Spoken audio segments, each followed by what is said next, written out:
Okay. So about a week ago, coming out of a club in DC, we found a girl face down puking on herself in the sidewalk. And I'm 35. I feel like I'm too old for these shenanigans.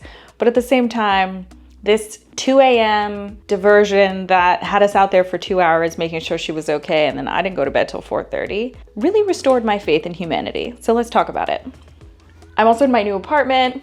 I'm still picking out paint on the wall. 1, 2, 3, 4, 5, 6. If you have a preference for the color here, let me know in the comments because I can't decide. These are all from Claire Paint, which is a Black-owned paint company. And I want something that's not too dark, so I'm leaning towards 3 and 4, but we'll see. But okay, back to the story.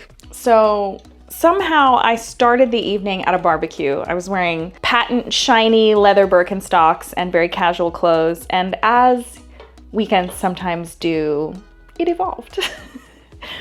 I ended up texting my friend at 11:30 p.m. to be like, do you want to come dancing at Söst, which is an Ethiopian-owned, I believe, 3-layer venue in DC.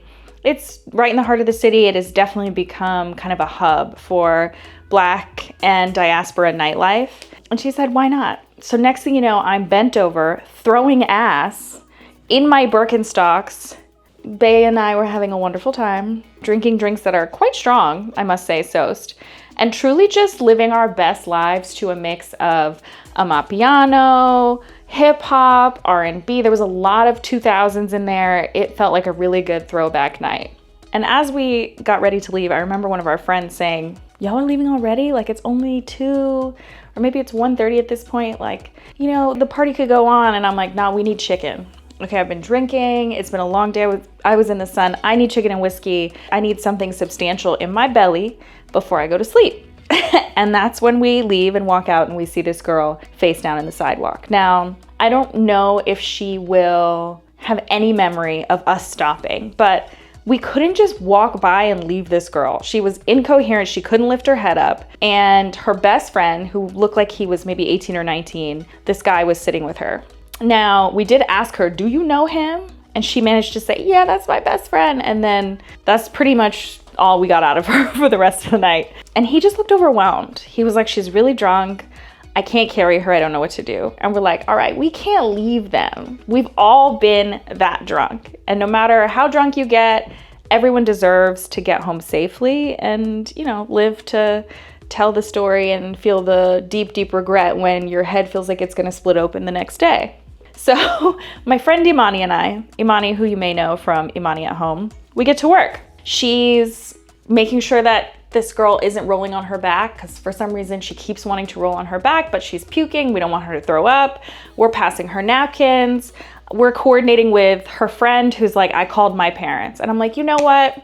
I would not have wanted to call my parents if I was 19 and someone was face down on the sidewalk, but that is exactly the right decision. So his parents are driving from Maryland to come get him and get her car so they don't have to leave it in DC. And the National Guard walks by and then they circle back and they're like, is she okay? So we talk to them. And then DCPD comes. So the cops are like, how old is she? That's their first question. And I'm like, I don't know. I don't even know her name. But her friend, he did what he's supposed to do, in my view. He was like, I don't know, I'm just helping out. AKA, we are not gonna let you write this girl up for minor consumption when she's already gonna have plenty of regrets tomorrow. DCPD had called EMS, so EMS came to check her out. She didn't wanna go to the hospital. She couldn't stand at this point, but she was talking a little bit more. And, you know, we had assured the police and EMS that parents are on the way. She is being picked up. We're not gonna leave her. And so they leave us there with her, the stranger. The girl I still don't know her name. And we waited for, I think, total about 2 hours. And eventually this young man's parents show up and they muscle her into the car and off they go. And then one of his parents drove her car. She puked all night. I don't think she's gonna remember us. And this story isn't really that important other than to say that, you know, I've traveled around the world and I've done a lot of dumb shit. I am a semi-reformed party girl, I like to say. And it always surprises me, but then gives me hope to see how people respond in situations like this. So many people stopped that night to make sure that that girl was okay and to make sure we were not going to take advantage of her. We were not the only group that stopped. So many strangers. And this is really like a black club. It's a bunch of black people on a sidewalk in a city where I think we've all been socially trained to just ignore the shenanigans around us. I have watched someone pull down their pants in DC and pee in the middle of the street.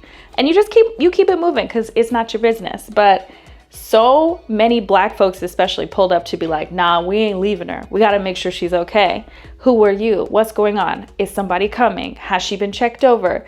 And it reminded me of all the times that I was either dumb and drunk or dumb and young or, you know, any combination thereof, especially traveling when you add in a language barrier. And it was always strangers who made sure I got home okay. It was always strangers who made sure that I made it to the train station or I made it to the airport or that I had enough money after I got robbed. I've only been robbed once when I was traveling. People that I'll never see again who had no reason to help me. And that, I think, is something I hope people can take away from this story and from the travel experiences I try to take people on as someone who hosts groups and, you know, leads these group trips and puts them together, is that the world is scary and it can be fucked up, but it is not as scary as you think it is often. People are largely kind and welcoming, and there are always horrible people. But I have seen this play out like it did with this girl over and over and over again in some of the most quote unquote dangerous parts of the world. And my take is that if you let fear hold you back, you will miss out on some incredible experiences, but also you'll miss out on stories like this because I guarantee this girl is going to be laughing about this with her best friend for a very long time. And when I think about some of the things that I got into when I was abroad, yeah, we got some stories. Anyway, this is me testing my new camera in my new office, in my new comfy chair. And if you like stories like this, if you like thinking about travel in new ways, and if you like hearing about real life that's not super polished and super perfect, even though I am an influencer, follow along. And also I always share more on Substack. We did a deep dive on this story, but also on Söst and all of the other places that I've been loving in DC lately as someone who really wants to be outside this summer.